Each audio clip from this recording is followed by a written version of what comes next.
Hello, hello, hello.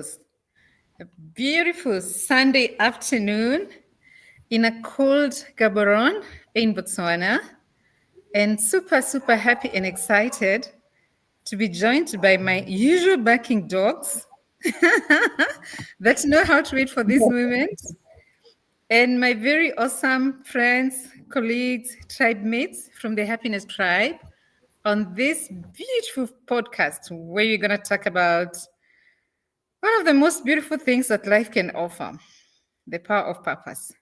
So, this is Miss Kim, your Happiness Tribe Sunday co host. And I'm just going to pass the mic to one of my friends. I know one of them that she loves this topic and she do justice to it. Miss Paula, the mic is yours as our moderator for the day. Thank Oh, you. well, thank you. Thank you so much, Miss Kim. Thank you. Thank you, the Happiness Tribe, visitors near and far. Blessed day to everyone. So, my name is Miss Paula, and I'm a member of the Happiness Tribe, as you can see. And we're here to really explore a topic today that is so important. We believe it's important in building a roadmap for success and to find happiness. It's the power of purpose. How do you find your North Star, and what does that process look like? So join us today as we unveil, as we unearth, as we excavate what some of our experiences are. And we really are going to be excited about inviting the audience to either lend their experience to this or to ask questions for this discussion. So again, thank you for being here. I am going to pass the mic to our next Happiness Tribe member, Sister Yodit. Thank you, Ms. Paula, and hello to everyone who's joining us today. It's afternoon in Gaborone, and it's sunny, but it's cold. But it's a beautiful afternoon. So, looking forward to this conversation about purpose and why it's important, how it drives and motivates us, and hearing from the rest of the Happiness Tribe members, but also hopefully from some of our friends who are with us this afternoon. Let's hear what you have to say about purpose. What is purpose to you? How do you use it in your life? Why do you feel it's important? Please share your views. And yeah, looking forward to the conversations and what we'll learn from one another this afternoon. Thank you, Ms. Paula. I'll hand the mic to Dr. Gladys. Okay, let me wait a minute. Can't get on. We can hear you. We can hear you, Dr. Gladys. Go ahead. Uh-oh. Now you have your mute on. You're muted. Gosh. Yeah, like hold on. Oh, But we can hear you okay. now. Okay Yeah. now. I'm okay now. Yeah. Okay, yeah. Hi everyone. Welcome to the Happiness Tribe. I'm looking forward to this great conversation about purpose. I think when you reach a certain point in your life, I think that it's a natural inclination for you to try to discover, what is your purpose for being here. And I'm looking forward to hearing from the audience as well, so that we can learn from them and as well as sharing. So, I'm looking forward to this. So I will pass the mic to Selassie. Good day, everyone. I'm Selassie, a proud member of the Happiness Tribe. Well, I'm looking forward to this discussion. I'm not all that feeling well, but I'm here to share my experiences with this topic. Yeah. Well, thank you, Selassie, and we hope you get well. Thank you for being here, first of all, because we know that you're not feeling very well. We're praying for your total restoration and just for you to get better and to be back at 100%.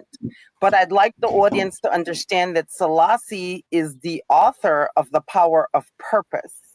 So, for the benefit of this discussion, Selassie, we know you don't have a lot of energy right now, but can you just give us a brief synopsis, just a quick little view on what you wrote about in the book the Happiness Tribe book. You can speak on the title and your chapter. Just tell us a little bit about how you see the power of purpose.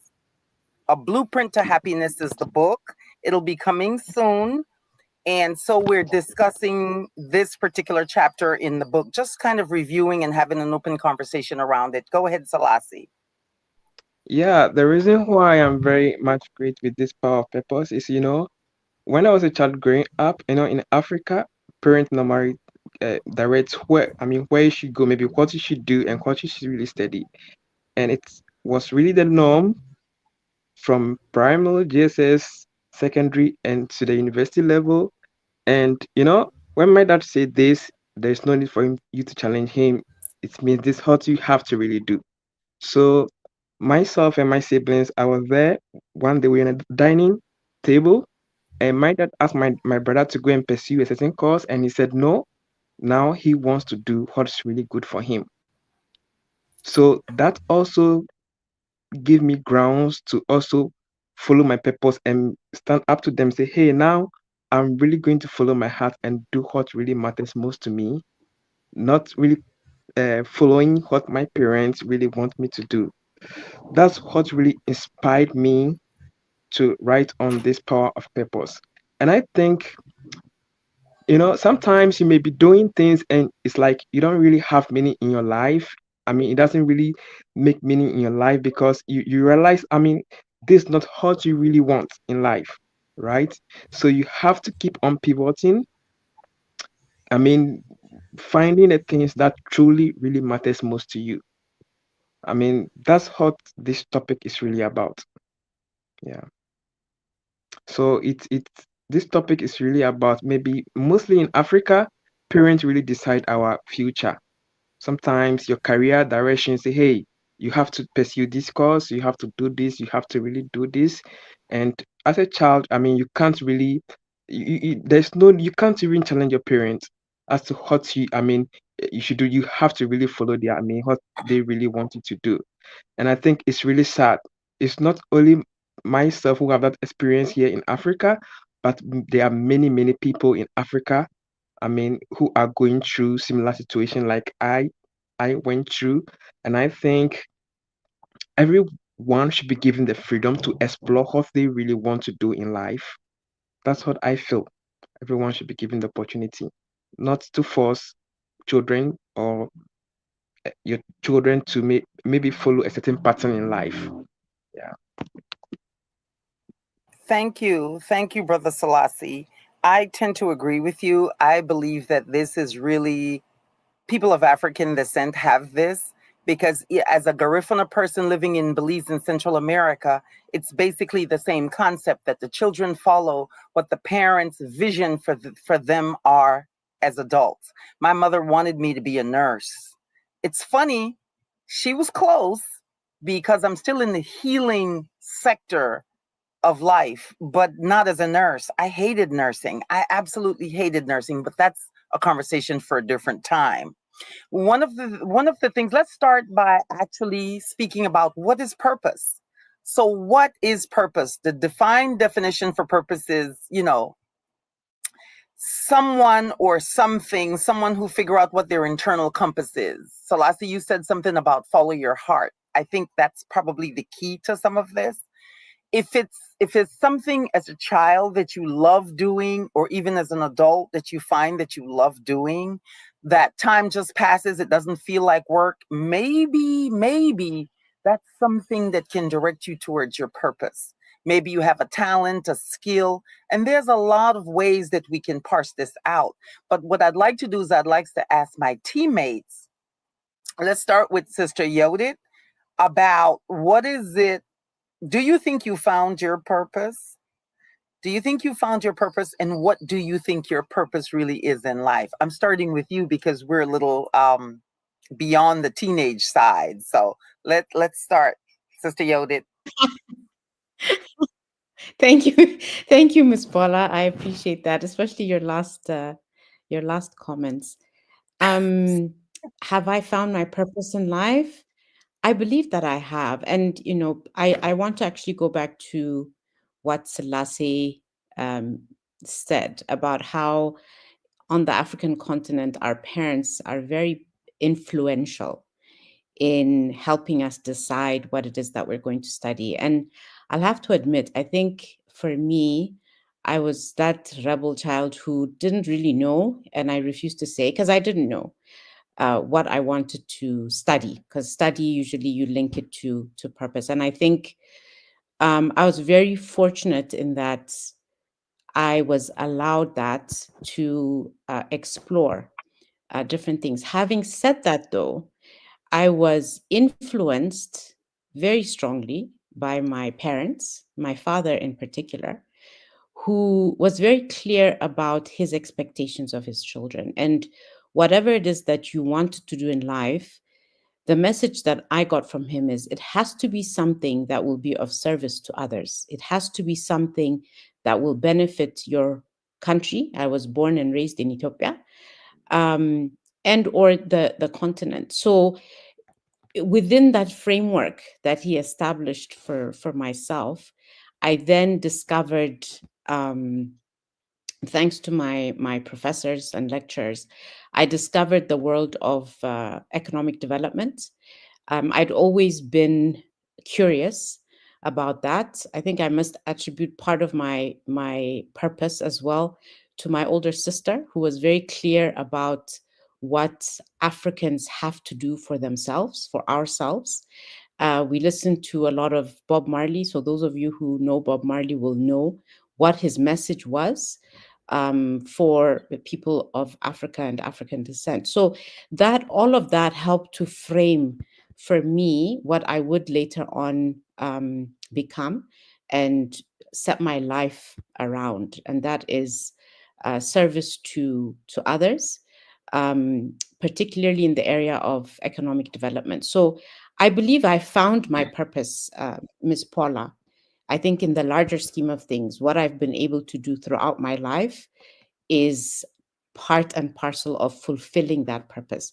But I also feel, and I was thinking of this as Selassie spoke, that purpose changes over time. So once I became a mother, there was something else that became very, very strong, very powerful. And what wakes me up every morning now is, what is it that I'm doing for my children? How do I ensure that they are good people and that they are guided to also do the same, be of service to others? So, children nowadays are very different. They're very clear about what they want in life. So, I feel that as much as you can define your purpose early in life, some of us are fortunate enough to be able to do that. You have to allow yourself grace to change purpose when it so requires. Life is not, and thank God for that. Life just doesn't remain constant. Many things happen that help to influence you to change. So that's a little bit about my story. Thank you, Miss Paula, for the time. No, thank you, Sister Yodit, because you said a couple of things that I think is so important.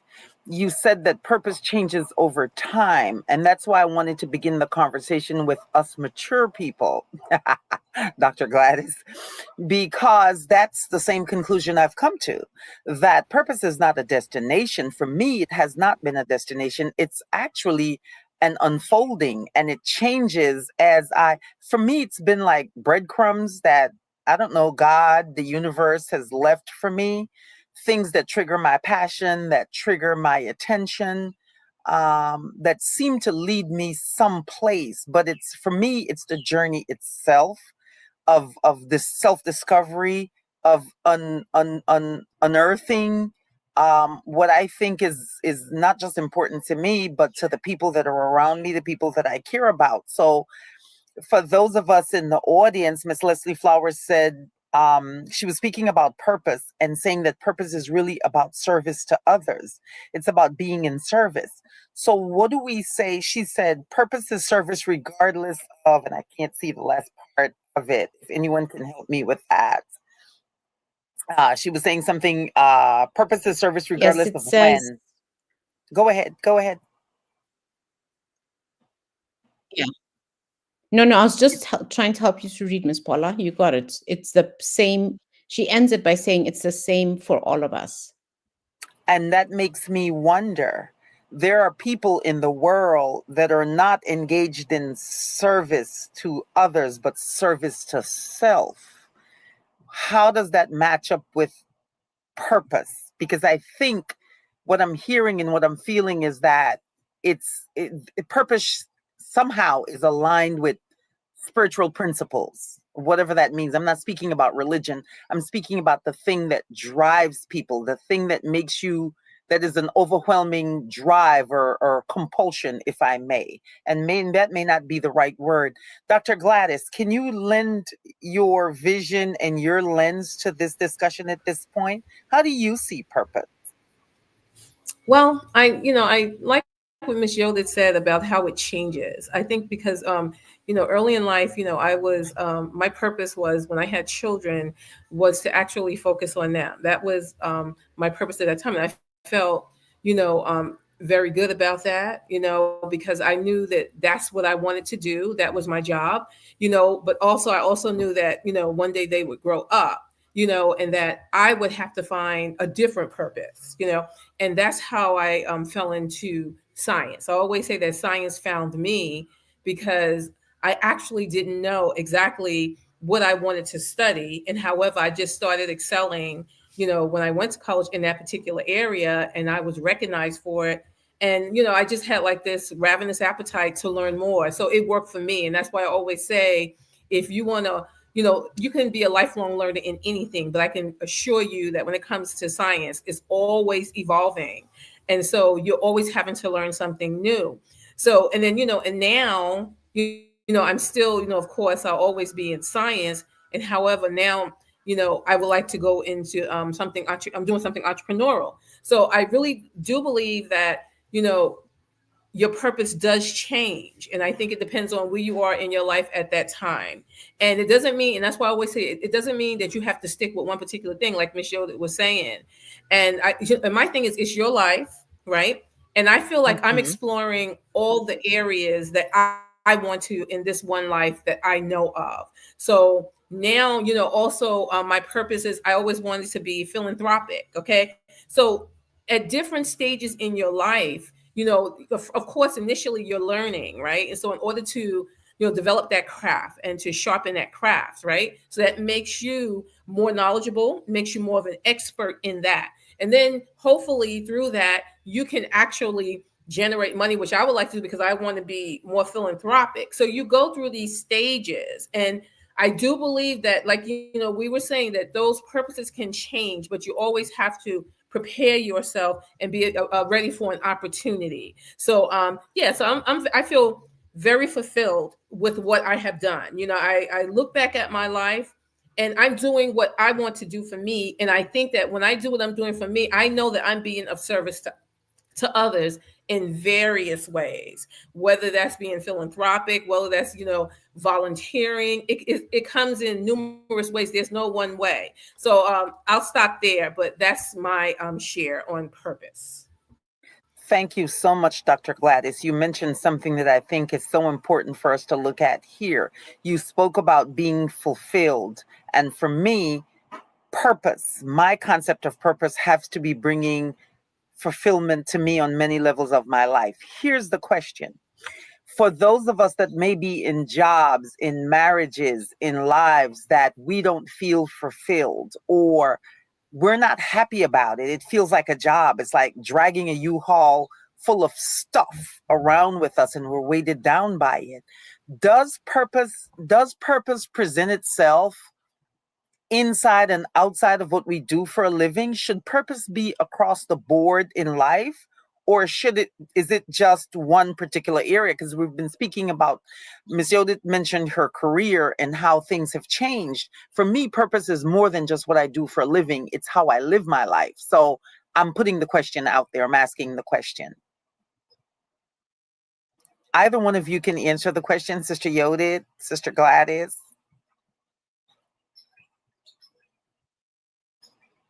Go ahead, Sister Yodit. You can see that I'm thinking. Can you ask that question again for me, unless Dr. Gladys, because I'm not sure I understand it completely.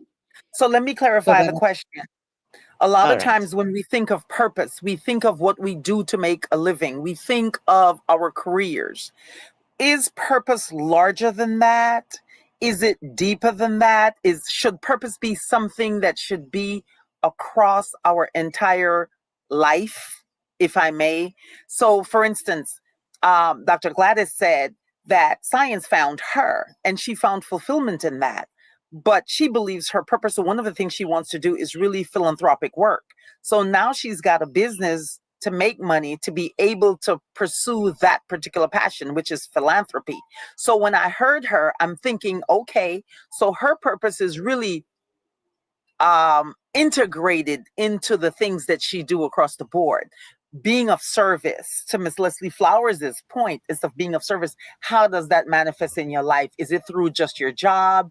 Is it the things that you do, I don't know, after school, outside of work, volunteerism? That's the question that I'm asking. All right. Can So I thank you, Ms. answer? Okay. Paula. Okay. Uh, sorry, Selassie, just yeah, I'll be done in a couple of minutes. Again, I must say that I've been truly blessed in how my life has my life has gone so far. I think part of the reason why I feel that I'm living my purpose, and it has been beyond my career, Miss Paula, starting from a younger age, with when I was in college, etc. I was always involved in activities and programs that were targeting others, being of service to other people, whether it was the elderly, children. Um, at some point, we were involved in anti-apartheid activities at school. So I've always gravitated towards those things. And fortunately for me, as my career progressed and I started starting first in working with development organizations and then civil society. And then, very fortunately, I was able to transfer into the private sector, but still doing things that mattered to me the most and things that were beyond the organization itself. It was, for me, a vehicle that was very necessary to provide support to others, especially support for them to be able to live economically stable lives, young people, etc. So I really feel blessed, and I'm, full of gratitude for the way in which my life has turned out. So I was able to work in the area and feel fulfilled. Of course, it's also something that is a very big part of my personal life as well.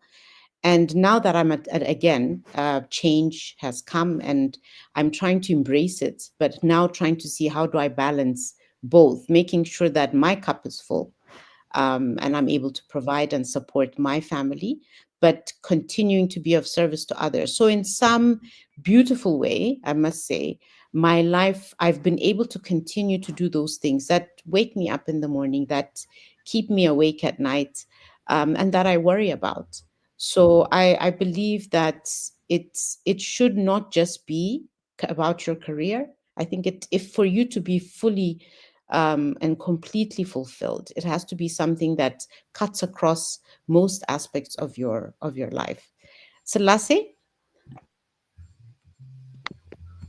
Yeah, I think, you are really right. It has to cut across several aspects of your life in whatever you do and this thing. In my, disaster work as well, it takes a lot of passion and purpose because maybe at all times I have to really be with the people and this, and it takes a lot of passion. I can decide to maybe to be at my somewhere doing something, but it takes a lot of passion and purpose to really be, to save lives of people. And as for when I was really, growing up, my passion was to be my purpose was to be a footballer. Just wanted to be a footballer, go into that football direction. Hey, But my dad said, "Hey, you know, he has no money to pay bribe over here just because I had a cousin who was also called to the under 17 squad over here. But because the family was not able to pay the bribe, he has to pay to get into the team. He was denied the opportunity. So my dad said hey, he doesn't have those kind of money to pay those kind of bribes, so you don't have to really go there, you know. And since then, I mean, he just forced me to to focus on my studies and what I need to do. And before I went to the university, I mean, he called his friend and they were discussing the course I really have to go and read at the university. And but when after school, I decided to figure things out myself for my life, figure out what's really good for me. Though more often it was really hurting me because you can't really talk. And with African parents, sometimes it's very hard to challenge. If you try to challenge them, it simply means no support for you and you have to leave the house. That's what it means. So you really have to follow the trend until probably you get to the point where you feel maybe you can support yourself and now let them know, okay, this is what really I have to really do. Right. And also, all my life this years, what I see purpose is for me. I mean, anytime I hear your voice, a lot. I mean, honestly speaking, it really worries me a lot, and sometimes I do try to really help out over here, but as a human being or person, I mean, there's little I can really do. There's really little I can do, but I always try to make sure I really, do what I can really do.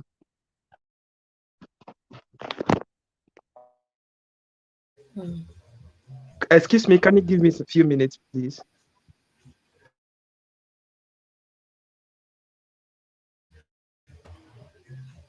Miss Paula, Selassie? you're on mute.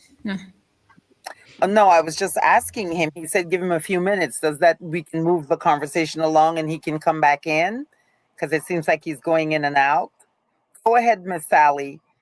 Tell us about purpose in your life and how it manifests for you. Thank you, Miss Paula. And I would go back to, I pretty much resonate with Selassie, which we might look at it like it's the olden days parents. But I think we all do it, even if it's subconsciously. We Mhm. somehow, I think sometimes it's the part of us we wish we did, and we want to see that being fulfilled through our children. I've always wished I could sing. I love dancing. I dance with 2 feet, which is rare for an African. I sing. So I think that's one thing I would really want to focus on in my next life. But then life happens and you get busy doing other things and you feel like the boat has sailed and you can't catch up with that. And then you want your children doing that. And you find constantly you pushing them to that, as we do when we're raising them. We expose them to as many things as we want. But deep inside, you are secretly saying, can she just play piano? Can she just tell me this is what she wants to focus on? Sometimes it can be a little bit unfair. I think, as most of you know, I love technology, and it actually bothers me that my kids are not as interested in tech as I am. So it's actually, I look at my annual vision board. I always put it, these kids will pursue technology. So, and they have their path, and I should let them be. So obviously, philanthropy is not a choice within my household. We all have to do acts of kindness. We have to do some philanthropy work, which I think it's what molding a child takes. Teaching them empathy, teaching them to be kind to literally everyone, showing them this charity work to be done. So some of the habits that we have to cultivate in them, and then we see as they grow, they also identify with that. So I think there's a lot of panel beating that we might find our parents also did, because we emulate, we're products of our background, we're products of our environment. We live by a lot of what we were trained growing up. It might sit sometimes in our subconscious because life happens, but you might find quite often we go back to that. I think for some years, I wasn't doing as much. I've always done charity work, but I wasn't doing as much charity work as I've done in my, should I call them my late years right now? As you know, which Your at some mature point, years. my mature years, At some point, I was so drawn with business and making money. And I felt that made a lot of sense. Amassing wealth, to me, it meant a lot and it was important. Then I think as we age, we mellow and some things, and we see beauty in supporting communities. And you stop the me. So I think that's where when we go on, purpose changes with time. But one thing, I think there's some fundamentals that don't change within us. I feel like one of the things that I knew as a little girl was I wanted to be a mom. Being a wife was not mandatory, but being a mom was not negotiable. And I think Wow. I scared boys that were interested in me because to date, and it's it so happens that to date, kids gravitate towards me. I'll be at the airport, we're flying, your child will refuse to sit with you and come to me. I'll be at a restaurant, a child will come and sleep on my lap. So, and that, gosh, please put them in the kitchen. The And dogs that, are fine, Miss Sally. The dogs are fine. They're part of the podcast. We love having them. thank you, please. So you find, to me, it is so important being a mom and being a good mom, being a good parent. And I find it really bothers me when I see kids who are neglected.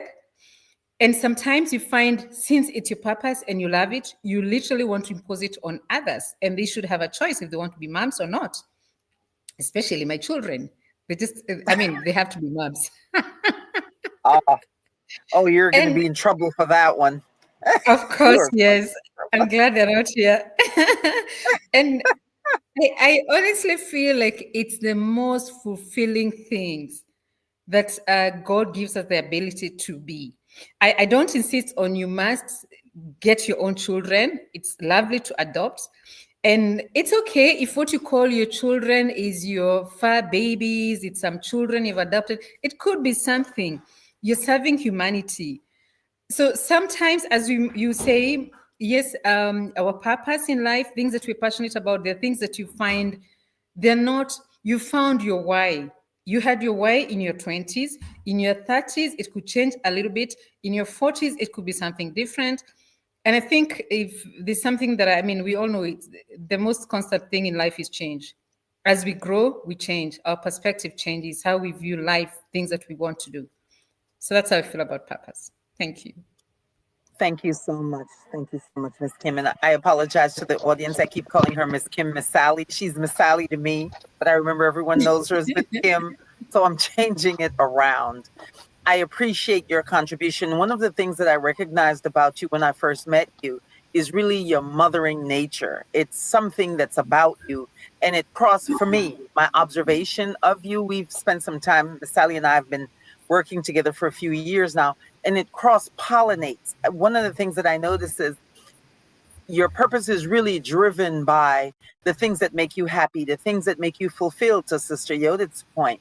But it also cross pollinates in your life. It for me, it seems that way. Masali loves children and children love her. And so to have Destination Imagination Africa for children and young people is the perfect mothering vehicle for her. So your mothering nature presents itself in different ways, and it seems to come across for each of us in different ways. Sister Yodit, and I can say this because I work closely with her, Sister Yodit is really, she's mom like, but she's very intense about discipline and accountability and responsibility. So it makes her a great governance person because that's probably part of her purpose.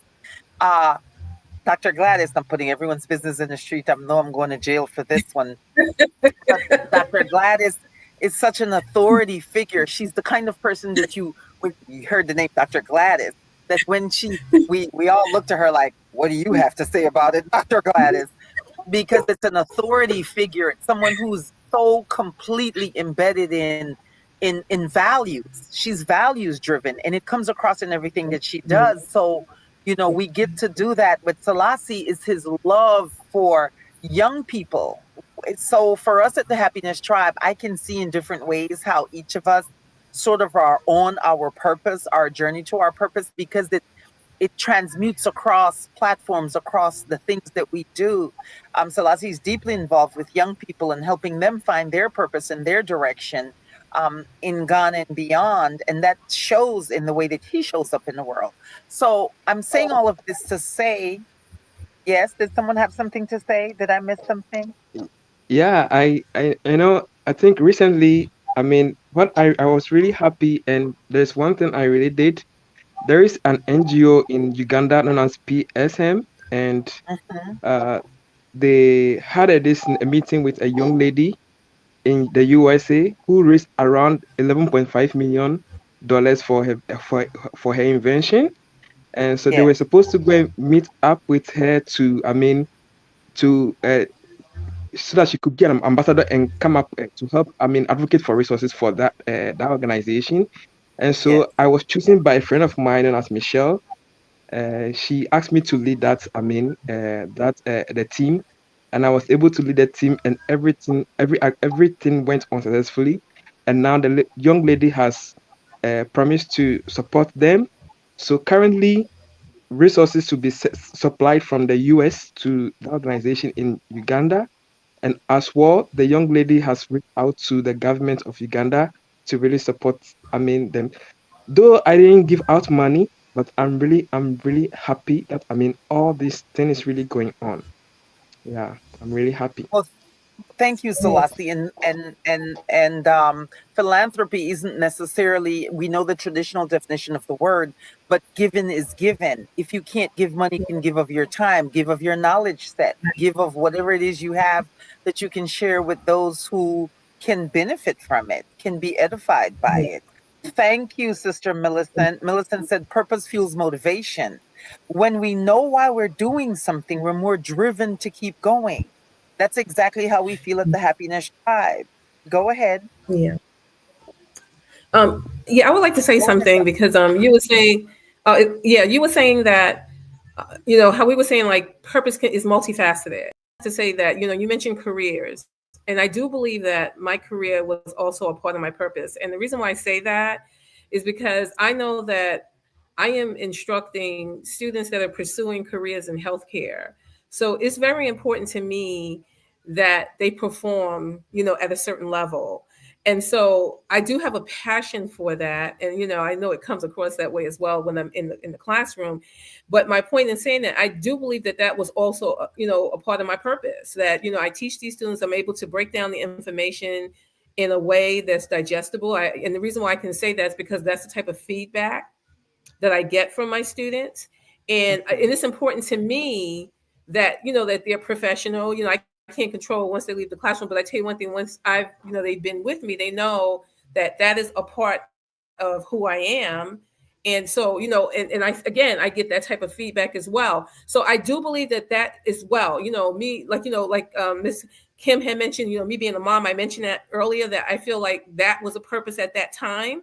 Then I Yeah, moved into my career. That was a purpose at that time. And now I'm somewhere else. So I'm just saying, I think it's really multifaceted. I just wanted to mention that, yes, my career definitely is a part of my purpose. absolutely. And I think for a lot of us, it is, or at least it should be, because purpose doesn't, we don't really, we're unable to really pursue our purpose unless we have very strong values. Normally, people that find their purpose really have very strong values. They identify those values, which brings us to the next part of this discussion. How do we find our purpose? What does that look like? When, if you can look on the screen, for those of you who are even watching this now or watching this later, we have three particular areas up here that we thought is critical in our discussions for how an individual or a group can find their purpose, or even a country for that matter. Um, so there's introspection. It's really, for me, let me speak specifically for me.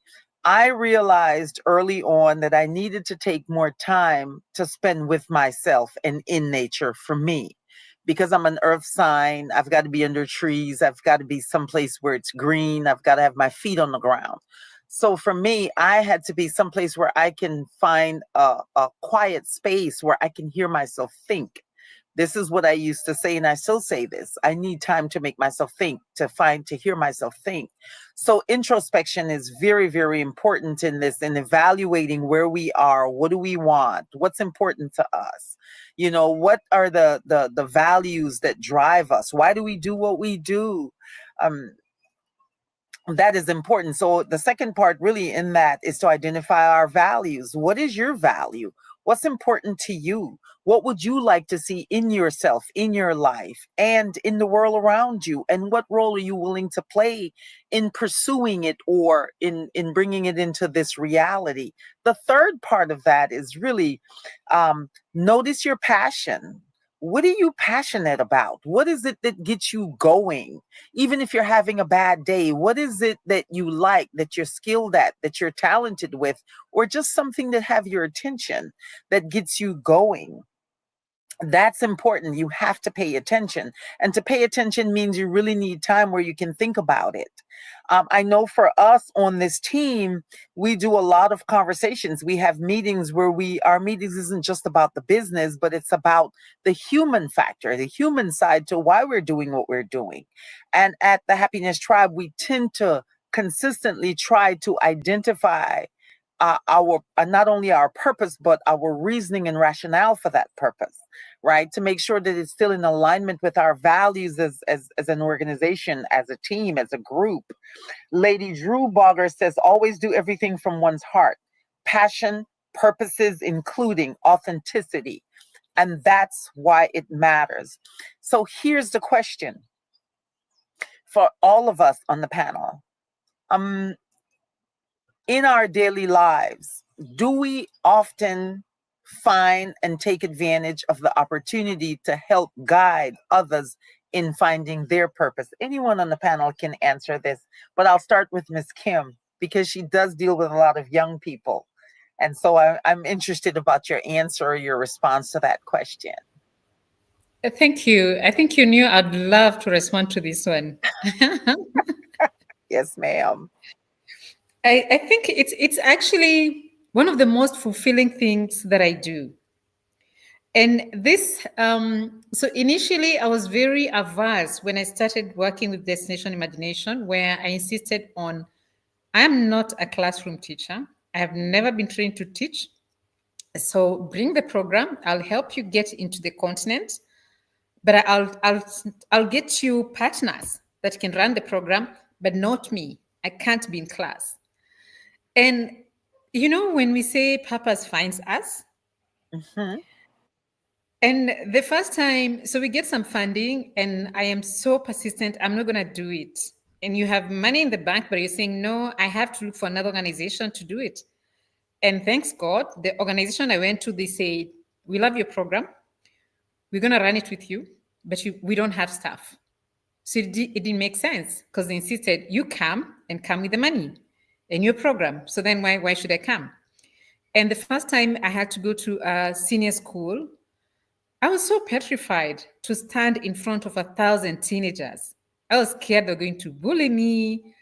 Yet I've always been a very brave person. I've never been scared of people. I've always done speaking engagements, but for adults, not children. I didn't know where to start. Those kids were awesome. And I think 6 years now, 6 years later, you can't get me out of a classroom. And I think Amazing. yes, I mean, it's sometimes it just takes that fear. You're thinking this is for special people, which obviously teachers are really special people. It's not an easy job, which I had to learn on the job. How do I interact with youth?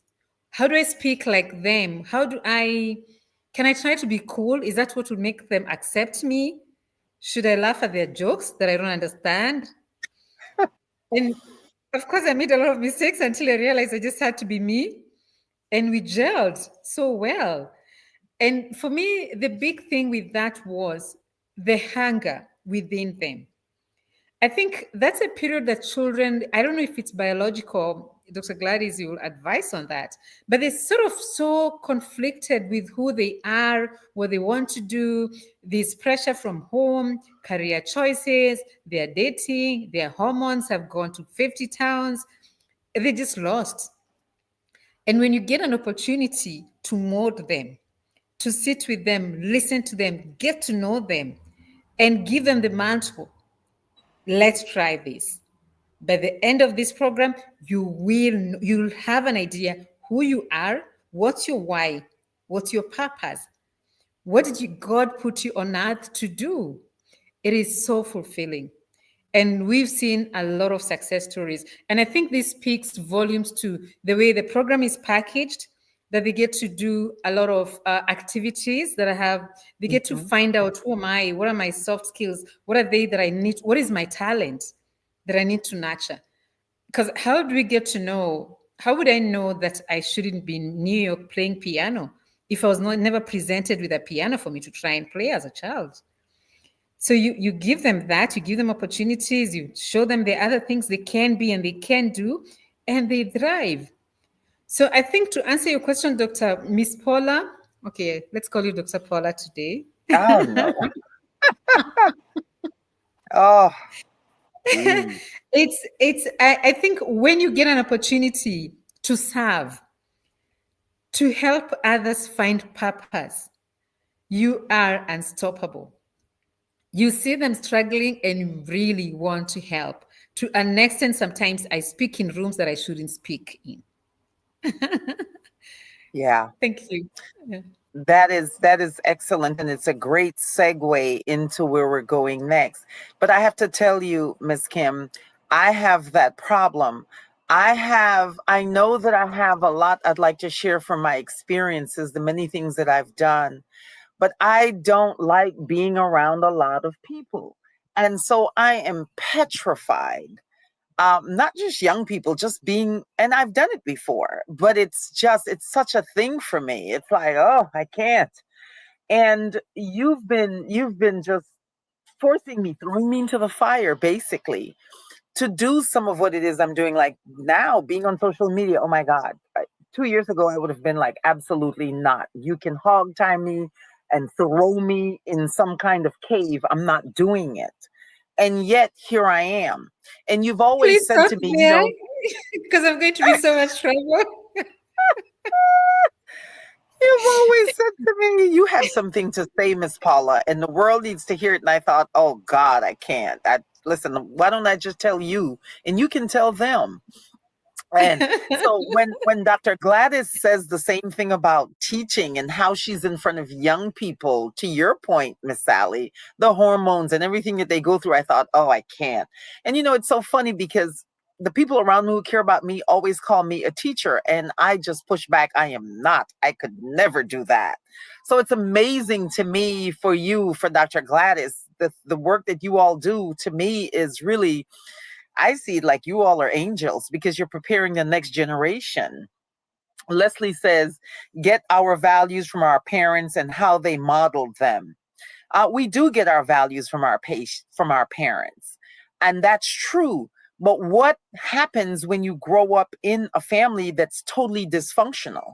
So in the Bible, it says the wheat grows with the tare. So how do you, as a person, navigate what you've learned at home in order to find your true authentic purpose and your true authentic voice? That's what we're trying to unearth here so that we can help whomever is listening to this, who has the opportunity to come across this. How do they begin to find their purpose and to find fulfillment in this world? There are a lot of changes going on in the world, Leslie, and the question is, how do people find what they're meant to be doing in a way that really gives them the kind of fulfillment you're hearing us speak about here on this forum? I'd like to go back to Dr. Gladys. Dr. Gladys, in terms of engaging the world, in terms of following your purpose, like for instance, what if your purpose is to be a public speaker and you're petrified about being in front of people? Where do you start to navigate that? How would that work? I mean, just that's just an example. Well, okay, let me see if I can. Just a sec. I have a lag here. Okay, okay, you can hear me. Well, let me just say that whenever I know I've been teaching for a while now, for over 20 years. And let me just say, every time I go in front of a new class, I'm still nervous.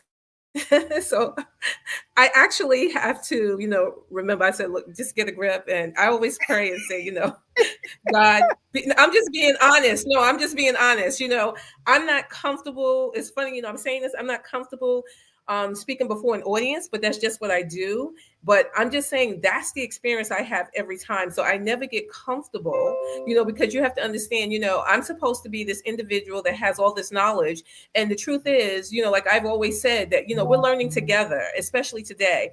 So, when students ask questions that I may not know, because a lot of them are actually working in healthcare. However, they're not at the level they want to be at. So we learn together. So I encourage a lot of sharing. I think I've told you there's a lot of sharing of experiences, because it brings so much richness to the classroom. But I could tell you this also, a part of the fact that I do teach. Of course, I have to prepare myself. I make sure that I'm knowledgeable in what I'm teaching, but there's always going to be something beyond probably my scope, because I don't actually work in the field. I've had cases and stuff like that where I've worked with individuals, like with, wound care or someone with cancer, Mhm. but it's impossible for me to work in every single aspect of healthcare, so that's why I encourage that. But I just want to say, I think you were asking me if what was the question is, how do you prepare? Say that again, for what in particular? I'm sorry, I got off track. It's okay because you partially answered the question by your example. And the question was, if your purpose is to be a public speaker, that's just an example. Whatever your purpose may be, you may be petrified. You may have these encumbrances that really prevent you from pursuing what your purpose truly is. And my question to you as an instructor, and I'm astonished when you say you're still nervous every time you get in front of a new Oh yeah. class. That blows my Oh mind. yeah. So, how do you Yeah. move forward? And I think you partially answered that, but go ahead. Yeah, I said, that I actually always pray. I'm telling you, I always do. I always pray and say, God, please be with me and give me the strength and the knowledge to teach this course. No, I'm serious. I do. I'm just being Yeah, honest with you. I do it every time. And that's in yeah. front of any audience. I just want to say that's just how I handle it. So yeah, that's my answer. And also I think you have to be prepared. And that's why I was saying, about the preparation. Just like they say, okay, for example, if there's something that you want to do, that's like, you see it all the time on LinkedIn when people are afraid to actually put anything out there. Do it. Go for it. You have to do it. And then as you continue to do it, you will get better at it. And that's what I truly believe that. Mhm. Thank you so much. And I agree with you. Sister Yodit, would you Miss, like to add anything to that question? Yeah, I just I actually have a couple of questions as well, but I agree with Dr. Gladys. You have to do it and you have to keep doing it. I consider myself a shy person in many instances, but I think one of the things that I did when I was still working in private sector is I put my hand up to be a facilitator, so not so much training, but to facilitate training, especially around customer service, because I'm very passionate about the way you provide customer service. I believe that if you've agreed to take on a responsibility where you're customer facing, then you best provide the best service. So even if you've had a miserable start of the day, you need to continue smiling and doing your job. So I did that, and I met a wonderful woman who got me even more interested in facilitating. She took us through the process of learning how to facilitate, and I fell in love with it. So that gave me some comfort to stand in front of a group of people, many of whom I knew, but I hadn't interacted with them um, at Right. that level where I was facilitating something new. So I agree that it helps. The more practice you get, the more it helps. It also helps to surround yourself with people who are already doing those things. So you spoke about how Miss Kim throws us into the deep end. She's done that to me a couple of times now. And I remember last year, the first time she did it, I was horrified. I couldn't believe it. I I was probably red, and I just Yeah. was not happy. But Miss Kim kept throwing me under the bus, or rather, not under the bus. She was literally throwing me out in front of people, and now 1 year later, I feel much more comfortable, especially with technology. Miss Paula, my weaknesses when it comes to technology, but I feel that when you surround yourself with people who are already doing those things that you fear and they keep encouraging you, it Yeah, helps. It helps. But I have a right. question that I want to throw out there, Miss Paula, if I may. May Yes, I? ma'am. Yes, ma'am, Thank you you. may. So the more, the deeper we're getting into this conversation, the more it feels like, and I think Leslie said it a few times in her comments, that, purpose is about finding a meaningful life, a deeper meaning, being of service to others, etc.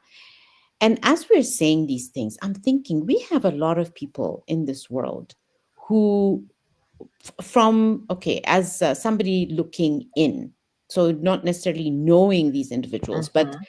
and what they do from day to day, when probably for 16 hours out of the day, is confine themselves to making money, whether they're working for a private institution or running their own businesses. That feels from the outside that that is what they do, that is what they want to do. They don't want to do anything else. And in fact, I've heard people who say the same. So what are we saying about them? Because I think purpose means different things to different people, and possibly a lot of these people have other things that they do on the side to be of service, or maybe so it's something I want to throw it out there just to see what comments are we going to get about folks like that. And what do we say on the panel about people who from the outside look like all they're Wait concerned a about minute. is making money? Wait a minute. Thanks. We hear That's an you. that I'm sorry, Dr. Gladys, someone, whoever's on the line, can you please mute? I am. Uh, Yeah. that is an excellent question, Sister Yodit, and allow me, because this is what I'm hearing. I was hearing that passion actually breeds purpose.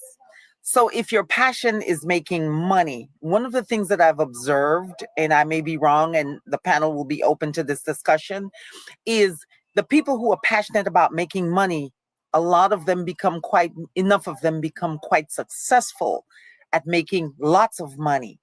And at some point, they all seem to find a way to get into philanthropy, to get into giving back.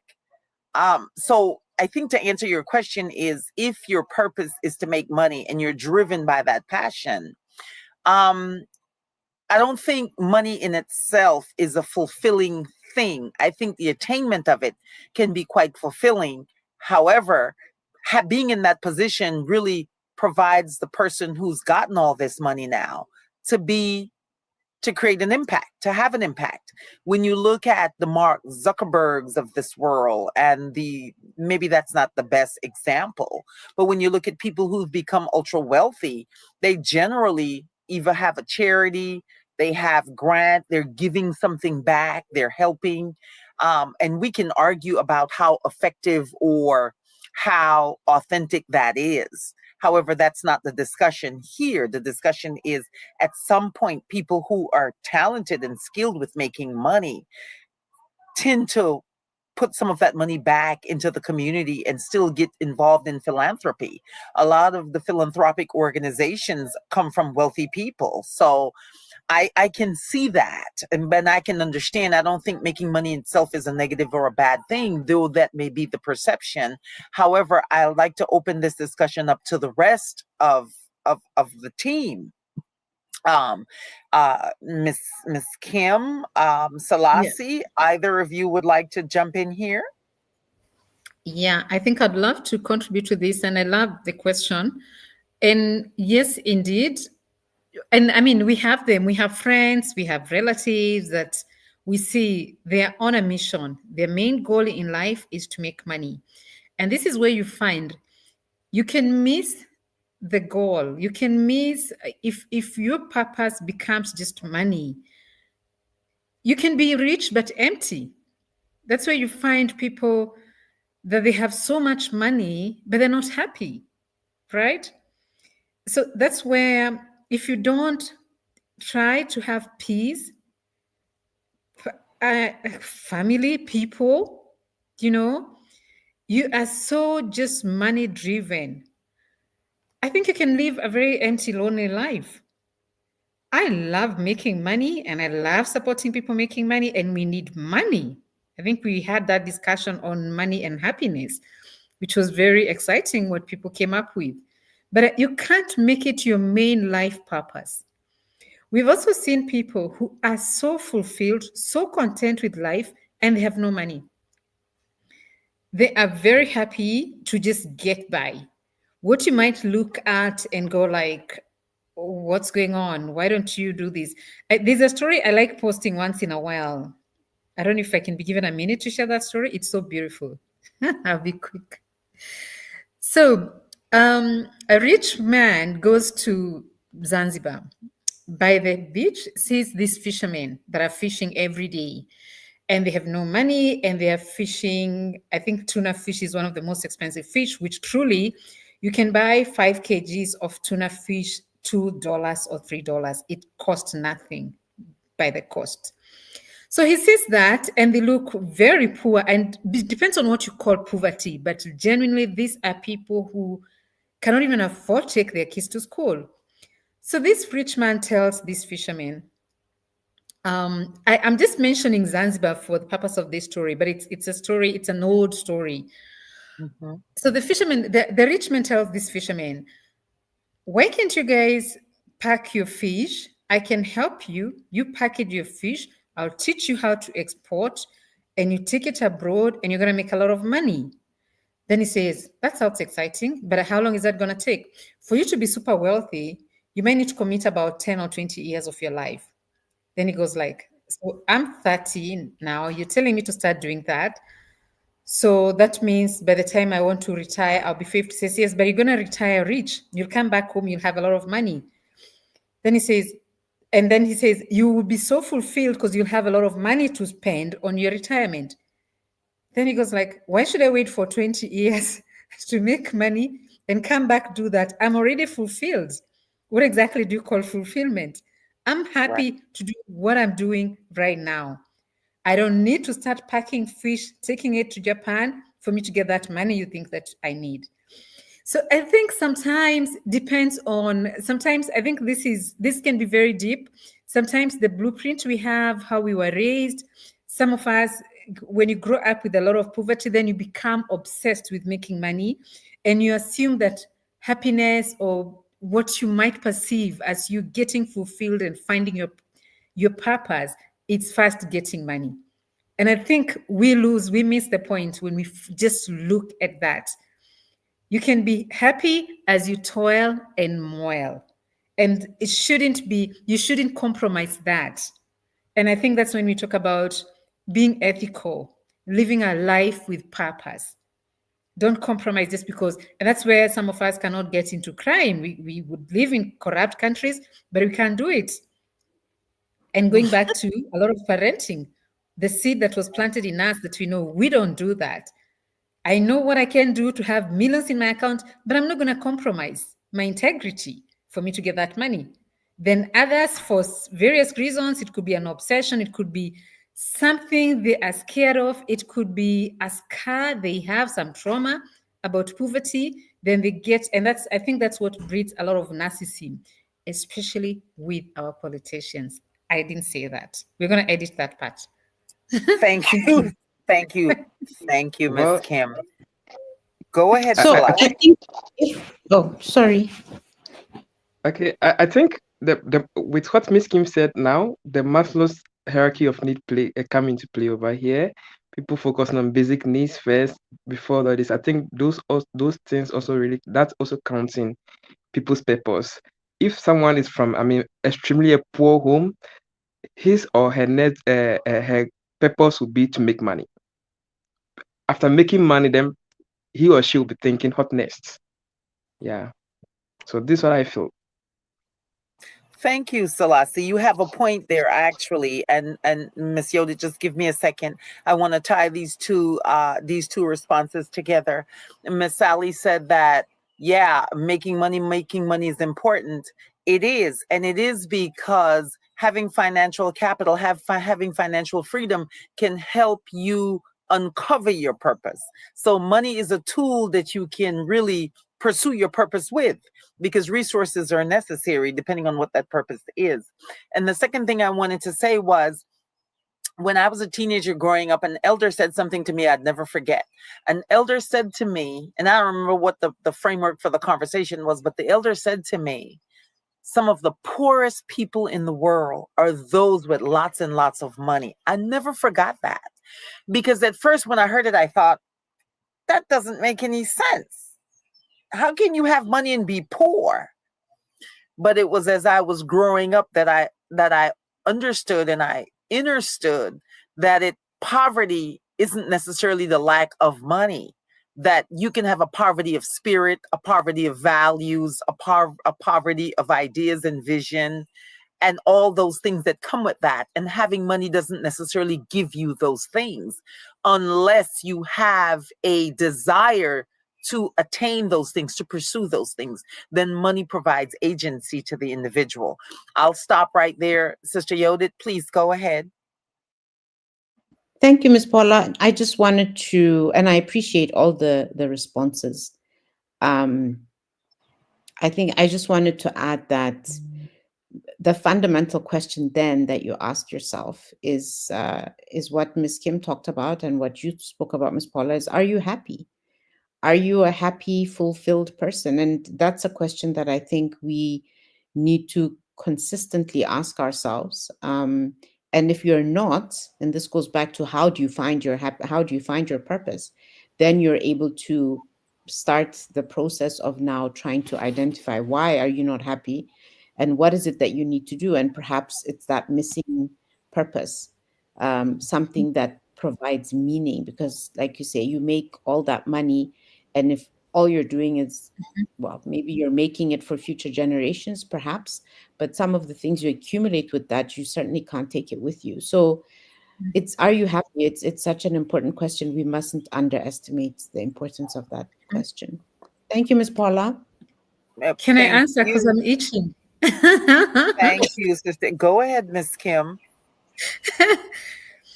And if I can personalize it, I am extremely Absolutely. happy.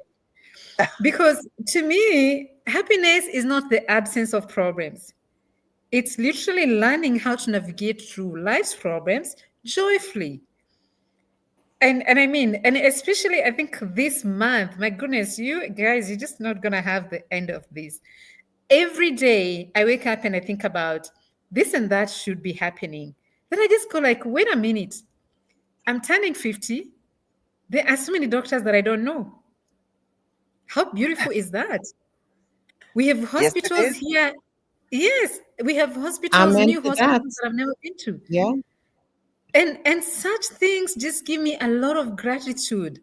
It doesn't mean I don't have problems, but I'm choosing to go through them and still just being grateful. I think gratitude, it's so important, because you'll meet somebody who is so sick, who has been given 3 days to die, and they can still afford a smile.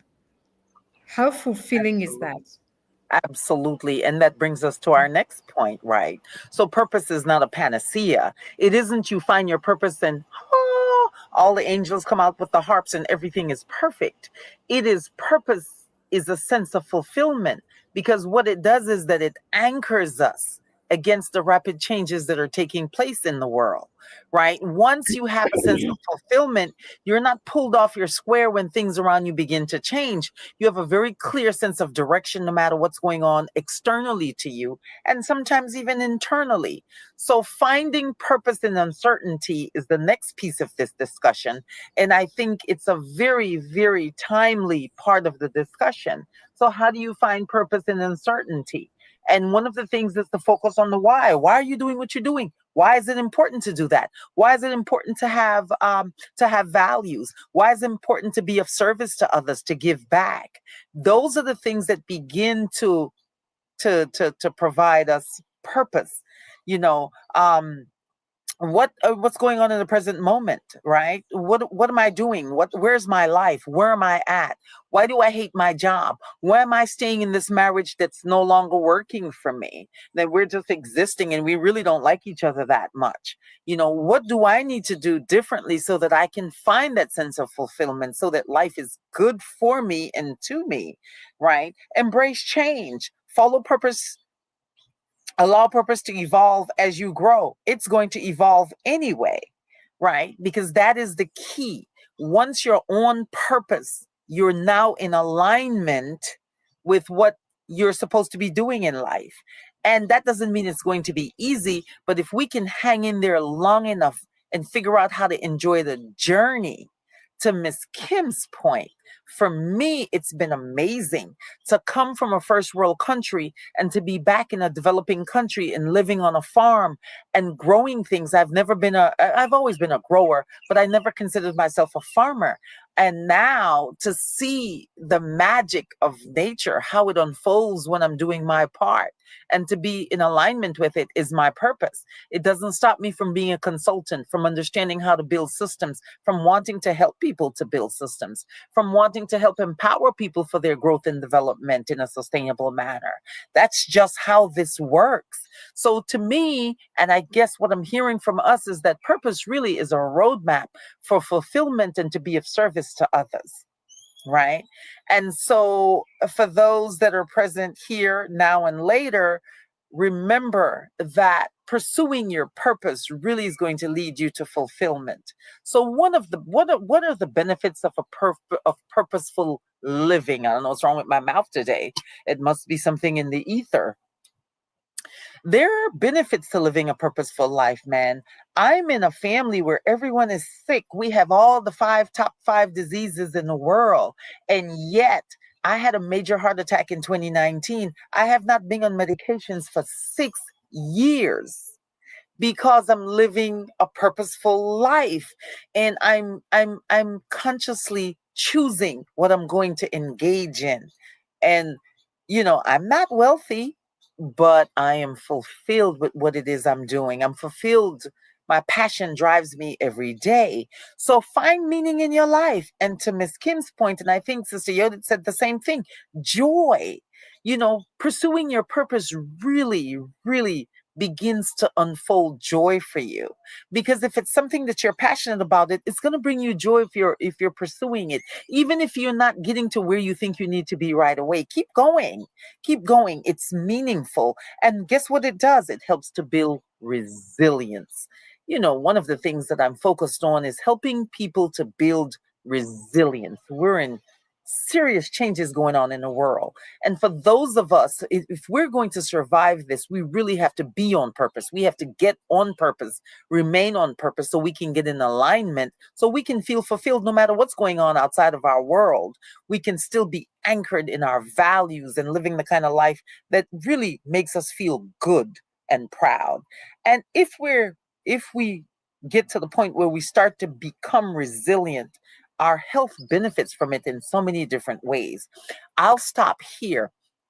I'd like to open up the floor, if I may.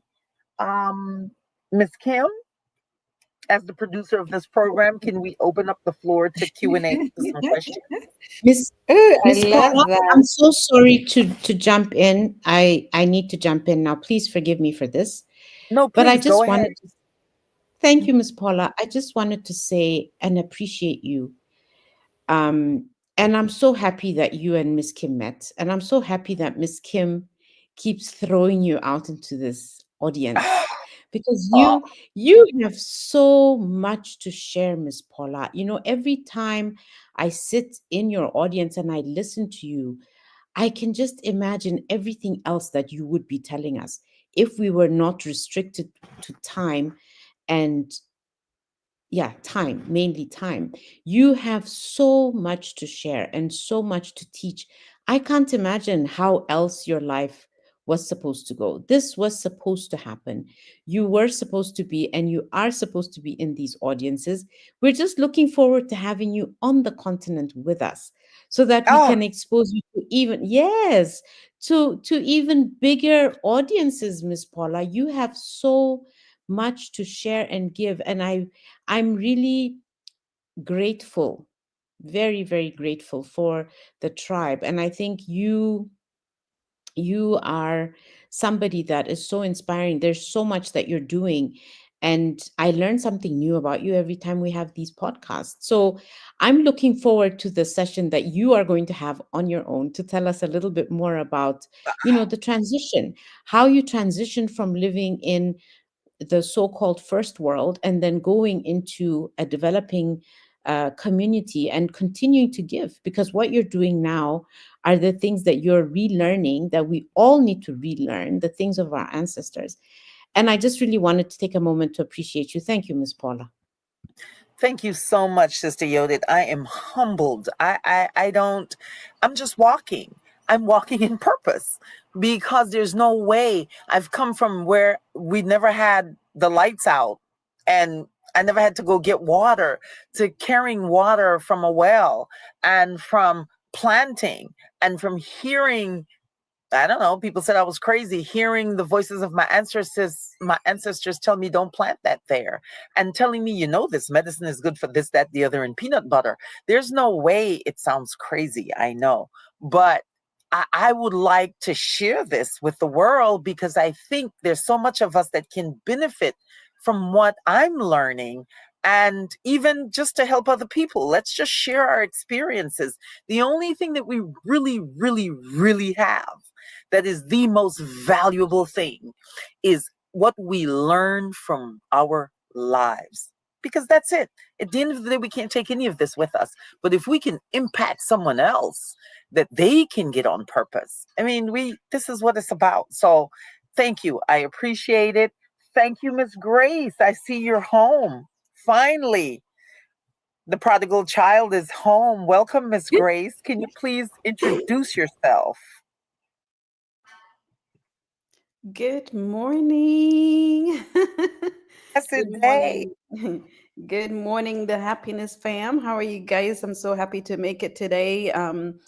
So I've been listening. I always listen, and it's been very inspiring. And I want to, I put that in the comments, but Yodit, you said that so well. I want to second that as well. Miss Paula, wealth of knowledge there. And so good to be part of this group, to hear all this good stuff. The science of behind purpose. I think I heard all of your guys' purposes, and I couldn't agree more as far as how you guys are already embodying every part of it. And it's so good to see when our purpose impacts other people in a very positive way. So I I I um I try to live by that, and my own business came out of that as well. The talent solution um, purpose is to help job seekers with um, helping them find the right job for them, and helping them through the struggles of that, as well as helping hiring teams to help them take that load off their backs, right, with all the responsibilities they have. Now, when it comes down to helping job seekers, that's exactly how it came about, is because I was trying to help them, you know, with all the struggles at the time that they were going through massive layoffs and things like that. I come from a recruiting world. That was not necessarily what I do, but I fell into it because so many people requested my help and needed my help at that time. So I was very happy to, very fulfilled to be able to use my knowledge and my background to help others. And that turned out to a separate business. So I recently, yesterday actually, I met this young lady to just get back to the science behind happiness. I don't know the science behind it, and I don't know if there is a specific science behind it, but I do know that happiness is very essential to our lifestyles and to our society and to our health individually and so on. And I think it's very much minimized, as to, it's almost laughed at, happiness, what are you talking about? We don't have time for happiness. We need to get to work. We need to be productive, kind of mindset, right? Especially in the world of business. Yesterday I met this young lady. She was in the financial industry. um, I think in the wealth management industry. So, you know, pretty pretty up much up there and deals with the financial world and money, and she's very familiar around wealth, not just, you know, the regular Mm-hmm. richness or something that we may consider. She actually deals with wealth, right? um she is in the process. I was so, when she was sharing the story with me, I was so like moved by it and really inspired. She's leaving everything behind to live a minimalist life. And I was like, why? What? Why?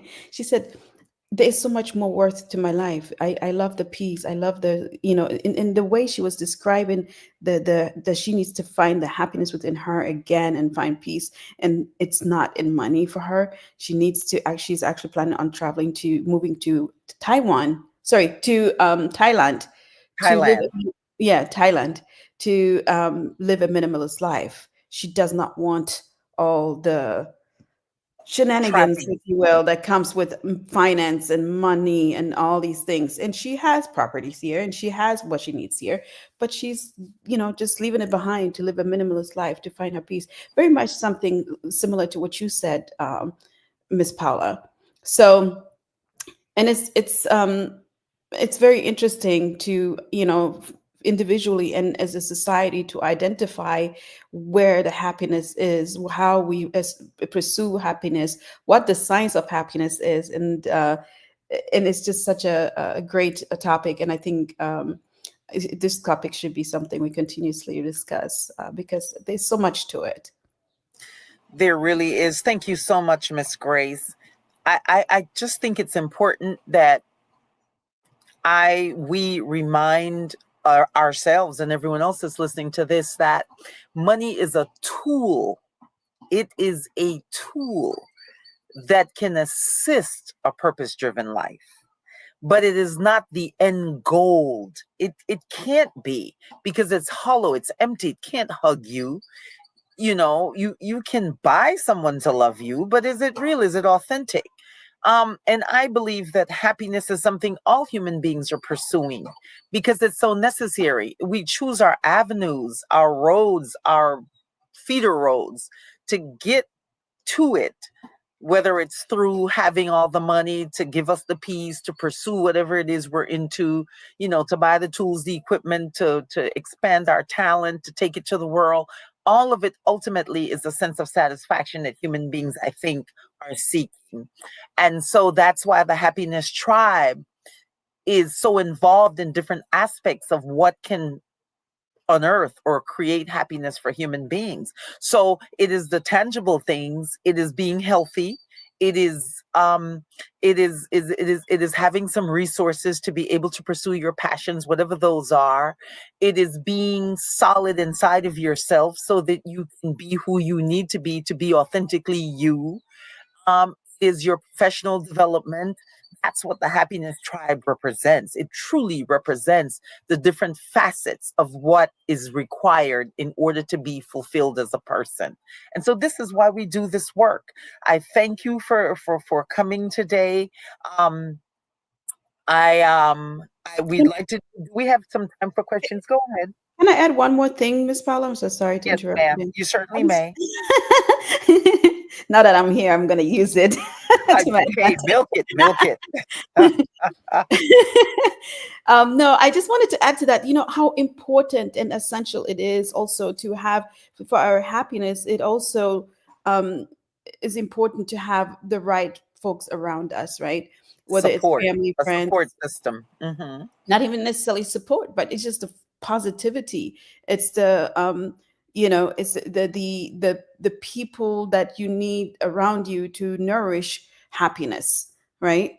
Happiness does not just only come within us, but also with those around us. And I recently been listening to a lot of these motivational speakers, and they emphasize that quite a bit.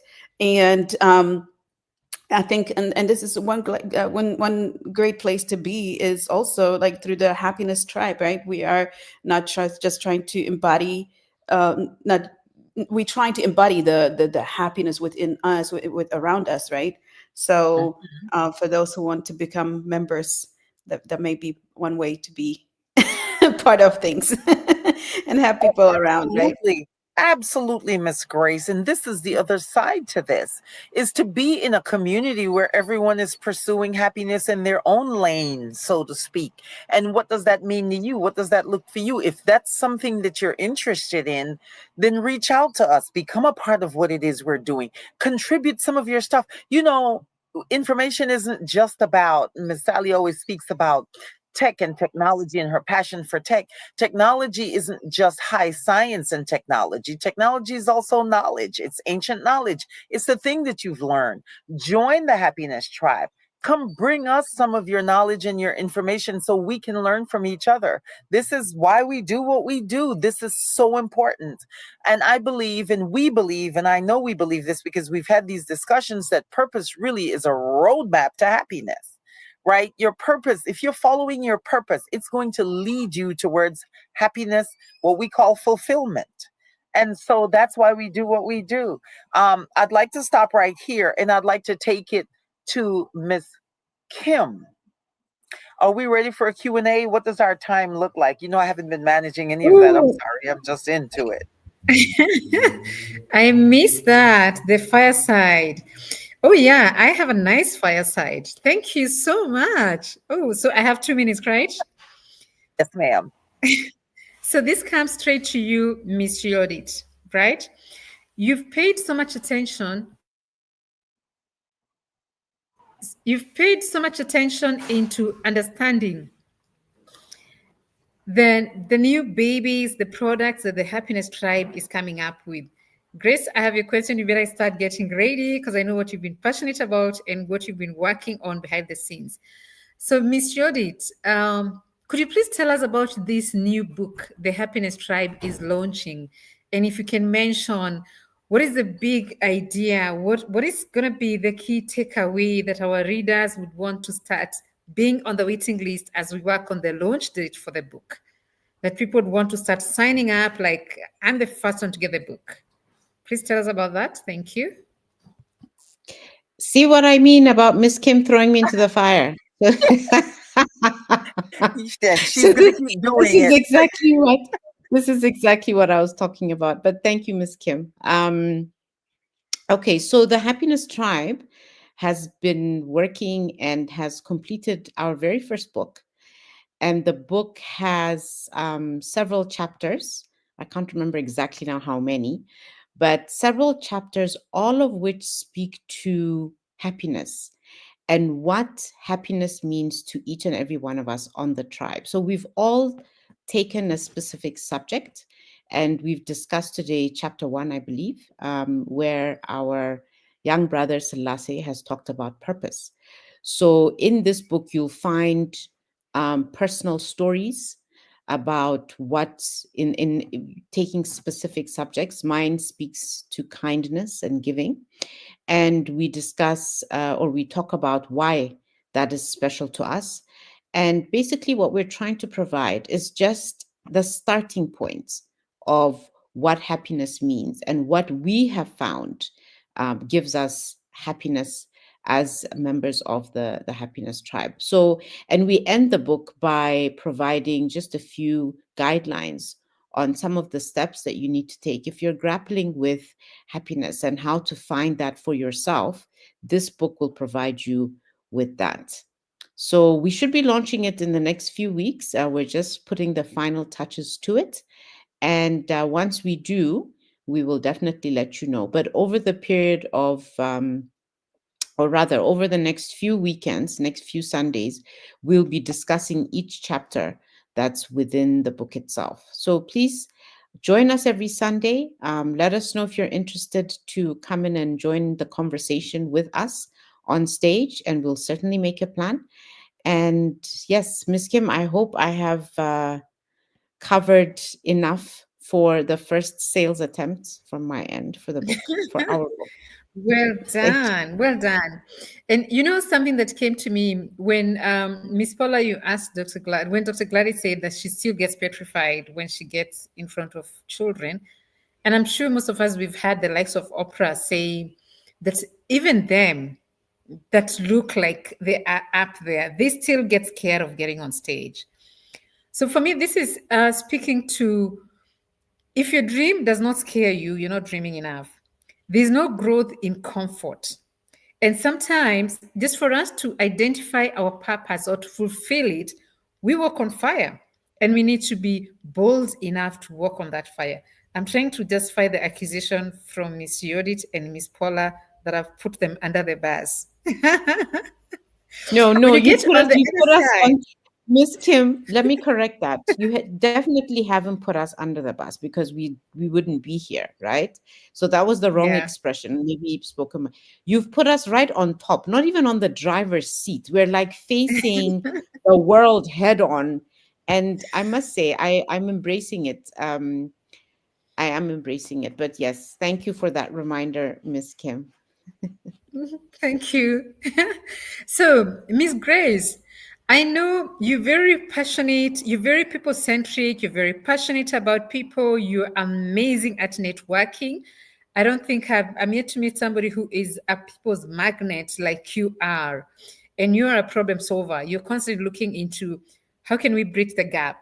You've had several people come to you and say they would love to be featured on the Happiness Tribe. Can you please take a minute and tell us that, and tell us if you'd love to invite the audience, people listening? Today we're streaming on 8 platforms, and anybody listening to us, could you be on LinkedIn, YouTube, or Facebook? Please post your questions, your remarks. If you want to be featured on the Happiness Tribe podcast, let us know. Over to you, Miss Grace. Okay, wow. First of all, I want what you just said recorded, taped, and turned into a marketing tool for my business. But yeah, so thank you so much for the kind words. I've come across people who wanted to use a platform to. Um, I think you're muted, Miss Kim. Are you speaking? Sorry, no, I'm listening to you. Oh, okay. So we are talking about the folks that came to us and asked us how can they be able to be part of the Happiness Tribe to promote their products and be speak on topics that matter to them, and that this this would be a paid programming on their part. So now we do have things that we do paid and unpaid right now because of we are promoting our books. We are talking about our um, Zanzibar retreat that we are working on. So those are a little bit different, but we are actually opening the doors for um, organizations and individuals who are interested in using the Happiness Tribe platform, and it's actually in its members that are also streaming and restreaming these platforms on their websites, and have that reach to a wider audience. Um, so they if you are interested in that, please contact us without getting into too much in depth about it. We would like to there are different ways we can do that. There are different options and programs that we have for that. So be so kind to reach out to us on that, and also spread the word, if you will. And we also ask you, it's maybe too late for today, but next time you visit with us, restream this program, because you are able to restream our as we are speaking, and if you would, that would help us reach a wider audience. And as you can see, the topic of happiness and the purpose of happiness and the meaning of happiness is a very essential topic to our lives and our professionally and our personal lives. So there are many studies on that. Feel free to Google the study of from Howard. Sorry, not Howard. We have a Howard grad here, actually. Harvard is the one that has the um, studies on happiness, and it expands to years of studies, many years. I think, I don't want to throw out, I think it was 80. I'm not quite sure. Please look at the study, and if I find it, actually I'll drop it on here. I have read it in the past. It's very interesting to understand the importance of happiness, and as some may not take it as serious. until it actually affects us. And when we are really aware of how happiness affects every part of our life, and how we can pursue that, and I think that's when it really has a deep meaning for us. I feel like I'm rambling, going off topic. To get back to what we were talking about, we are trying to support especially small businesses and individuals and entrepreneurs through our platform.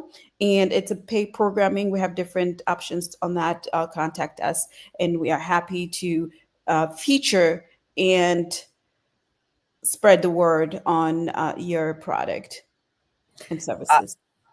Thank you, Miss Grace. Miss Grace or Miss Kim, can you please give them the information on how they can contact, who they're going to contact in the group, and how does that work? I would recommend I would recommend DM us here on the Happiness Tribe. Go ahead and send us a message, but you can also individually um, message here the team, which is we have Miss Kim, we have Yodi, we have Miss Paula, Dr. Gladys, Selassie, and myself. So you can directly contact us through messaging. I think that's the best way for me anyway. And the Happiness Tribe is the source. You can go directly to through the Happiness Tribe. Um, as On far LinkedIn? as Yes, LinkedIn. Currently, we Okay. are very active on LinkedIn. We have all the platforms, however. We are very active on LinkedIn, and we are actually in process expanding the other platforms as well. We are already very active on YouTube, but definitely LinkedIn is where we reside permanently for right now. Okay. Most excellent. Thank you so much, Miss Grace. Miss Kim, would you like to take it from here? I think if anybody has 1 minute closing remarks, Celeste, you have something to tell our audience. Thanks for your patience, Lady Drew. I see a lot of beautiful messages from you, Lisa. Thank you so much. We have missed you, ladies. Thank you, Millicent. Leslie, you've been very kind to give us a lot of wisdom. We appreciate that. And others that I can't see, currently, I can only access a few on my platform. But wherever you're listening from, you've joined us from whichever platform, you have something that we can serve you with, we can support you, you have an event you want to promote, please post on our comment section. Meanwhile, I'm just going to give our directors here 1 minute each to give us your closing remarks. Celeste, let's start with you.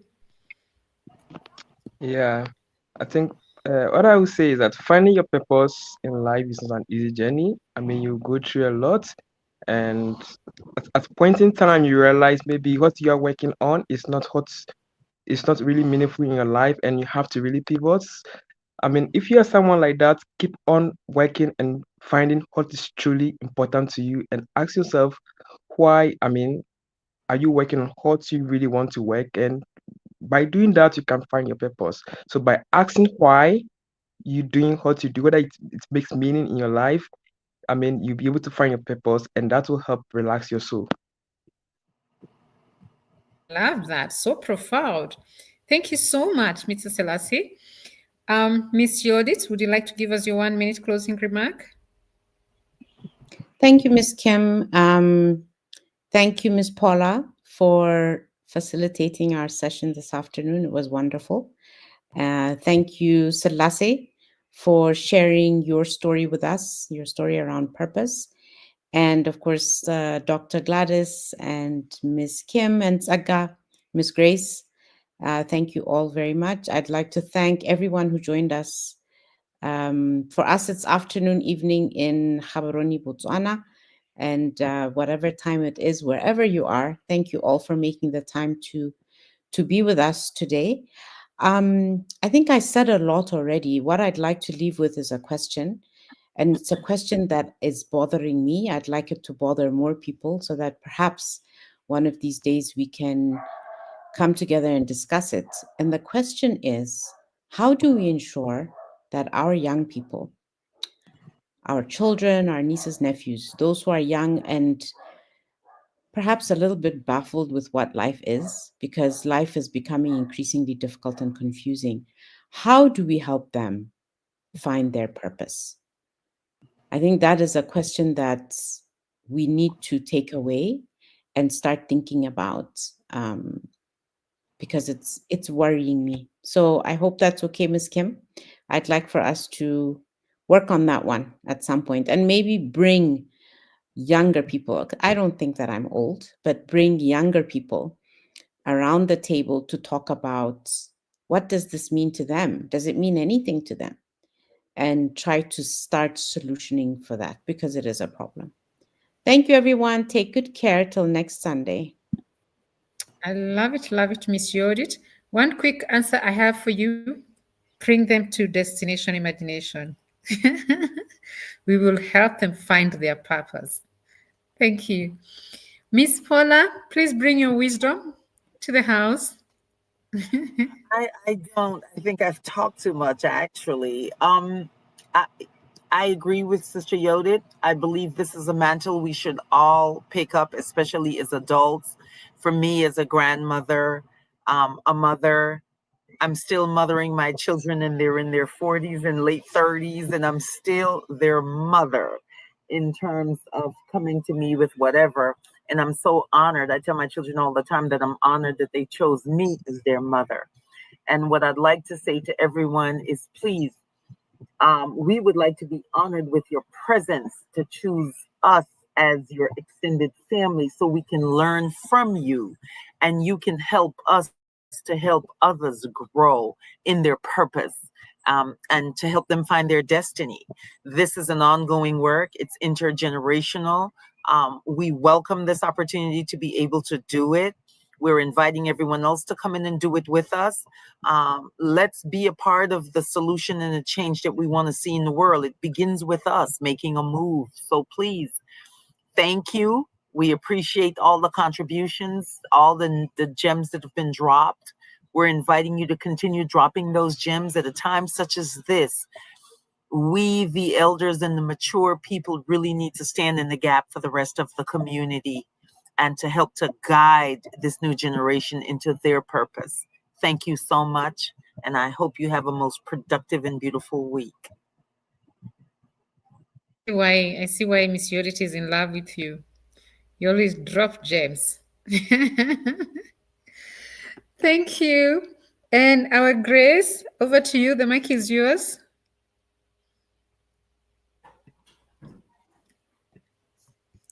What a beautiful segment today. It was really very, very nice to be part of this conversation. In my world, we talk a lot about, my professional world, that is, we talk a lot about pivoting, because a lot of folks are looking for new jobs and whatnot. And pivoting is such an essential part of our life in every aspect, whether it's personal or um, professional. I think it's very important to embrace the road that this new pivot is presenting us with, and I feel like through that, by embracing that, I think we find our happiness and our purpose as well. I think it's trusting sometimes in that that road that is ahead of us, that it's going to be positive, and looking out in a positive way to find our um, happiness and peace in what we do. I think that's what I have to say to that. It's just something that really is constantly on my mind, and I just encourage folks to embrace the changes in our life with a positive outlook. I love that. And you know what? You said it so well. Purpose is not meant to be easy. I think we constantly look at it and then we want to quit, we want to run, we want to get under. But we all know, I mean, especially as you call us the mature ones, I think I refuse to be in that category. But this is what we learn. It's meant to stretch us, it's meant to be uncomfortable. And there's no growth in comfort. Growth is always in discomfort. So we shouldn't run away. Let's embrace the hard parts. That's where gold is. So let's keep going. Let's keep on pushing on becoming the gift we are meant to be. Yes, it's such, sometimes you feel there's that fire in your soul that's you want to do something, but then sometimes it can be so difficult, it can be so unbearable, and you want to run to the comfort. But that's not where we belong. We are meant to fulfill and have a purpose and put more smiles, embrace growth. So, yes, this has been a super awesome session. Thank you so much. It was a pleasure having this session with you. And I am so looking forward to this book, which looks like it's going to be one of those books. I don't know if anybody read Don't Sweat the Small Stuff. I went through a hard part of my life with that book as my Bible. And every time I could feel like I can't take the weight of this world, I could just, I mean, it was constantly in my handbag. I could open that book, read a chapter or just something. It's like the Four Agreement. I'm sure most of you have read the Four Agreement. That's another book that just centers you again and again. So I feel like that's what this book is meant to do. Because this is beautiful. We've shared a lot that a lot of people are wondering, how do I move on with life? I want to learn this. I want to make my life more meaningful. So the world needs exactly what we were born to give. And we are out there as the gift and we want to give. And we embrace you all. Join us, echoing back to Miss Paula's words. We can't do this on our own. We appreciate having you, and we're looking forward to seeing you again next Sunday, same time, same place. Thank you and goodbye. Goodbye. Bye, everyone.